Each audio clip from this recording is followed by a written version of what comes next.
بسم الله الرحمن الرحيم سيقول السفهاء من الناس ما ولاهم عن قبلتهم التي كانوا عليها قل لله المشرق والمغرب يهدي من يشاء إلى صراط مستقيم وكذلك جعلناكم أمة وسطا لتكونوا شهداء على الناس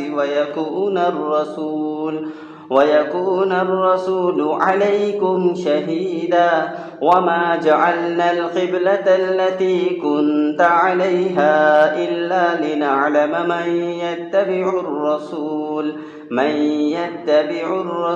ممن ينقلب على عقبيه وإن كانت لكبيرة إلا على الذين هدى الله وما كان الله ليضيع إيمانكم إن الله بالناس لرؤوف رحيم قد نرى تقلب وجهك في السماء فلنولينك قبلة ترضاها فول وجهك شطر المسجد الحرام وحيث ما كنتم فولوا وجوهكم شطره وإن الذين أوتوا الكتاب ليعلمون أنه الحق من ربهم وما الله بغافل عما يعملون ولئن أتيت الذين أوتوا الكتاب بكل آية ما تبعوا قبلتك وما أنت بتابع